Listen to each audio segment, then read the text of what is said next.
Hey everybody, how's it going? Thought we'd read through Sirach, chapter 38. Let's get started. Here's a good one. Esteem a physician with the esteem due him for the uses which you may have for him, for Yahweh has created him. For healing comes from the Most High, and he shall receive esteem from the Sovereign. The skill of the physician shall raise his head, and in the sight of great men he shall be admired. Yahweh has created medicines out of the earth, and he who is wise does not reject them. Not pharmaceuticals. Okay.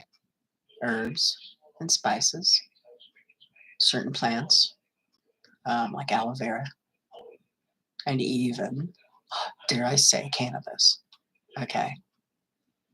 Not pharmaceuticals. Back to the book.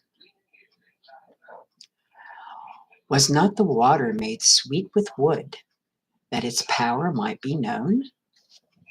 And he has given men skill, that he might be esteemed by his marvelous works. With such, he heals and takes away their pains. Of such, the performer makes a perfume. And of his works there is no end.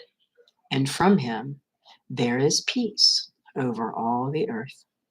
My son, in your sickness, do not be slack, but pray to Yahweh, and he shall heal you. And that's a fact. I can tell you that's a fact.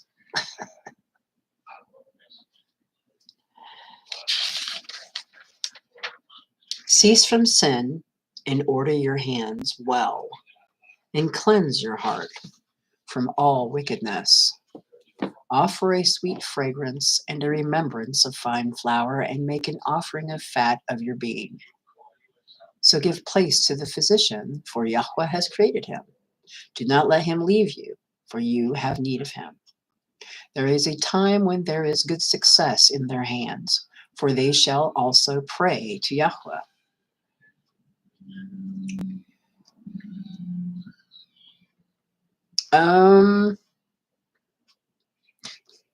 When this was written, maybe so.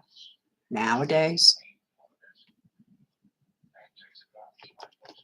for they shall also pray to Yahweh, that he would prosper that which they give, for ease and health to prolong life. He who sins before his maker, let him fall in the hand of the physician. That's interesting. He who sins before his maker, let him fall in the hand of the physician. My son, let tears fall down over the dead, and begin to lament, as if you had suffered great harm yourself, and then cover his body according to the custom, and do not neglect his burial. Weep bitterly, and make a great mourning with lamentation, as he is worthy, and that a day or two, lest you are spoken evil of, and then comfort yourself for your grief. For from grief comes death, and heaviness of the heart destroys strength.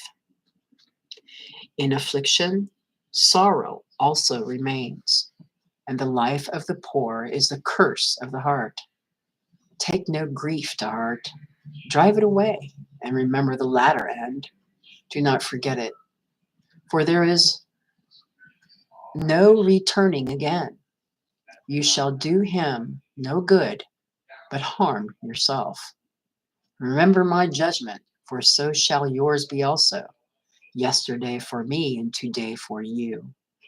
When the dead is at rest, let his remembrance rest, and be comforted for him when his spirit has departed from him.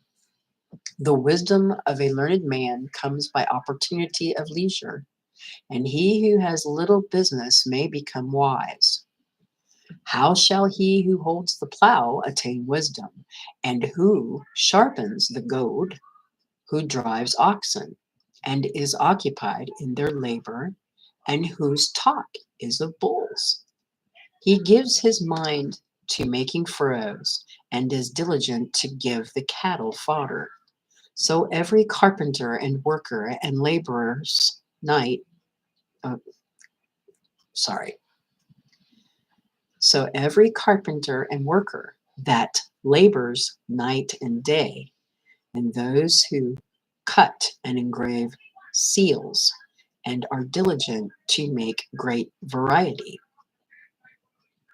and give themselves to copy imagery, and watch to finish a work. Also the smith sitting by the anvil and considering the iron work. The smoke of the fire weakens his flesh, and he fights the heat of the furnace. The noise of the hammer and the anvil is constantly in his ears, and his eyes are fixed on the pattern of that which he makes. He applies his mind to finish his work, and watches to polish it perfectly. So the potter sits at his work and turns the wheel around with his feet, who is always focused at his work and makes all his work by number. He molds the clay with his arm and bows down his strength before his feet. He applies himself to the glazing, and he is diligent to clean the furnace. All these rely on their hands, and everyone is skilled in his work. Without these, a city cannot be inhabited, and they could not dwell where they do, nor go up and down. They shall not be sought in public council, nor sit high in the assembly. They shall not sit on the seat of judges, nor understand the ruling of judgment. They cannot declare righteousness and right ruling, and they shall not be found where parables are spoken. But they maintain the face of the world, and their desire is in the work of their craft.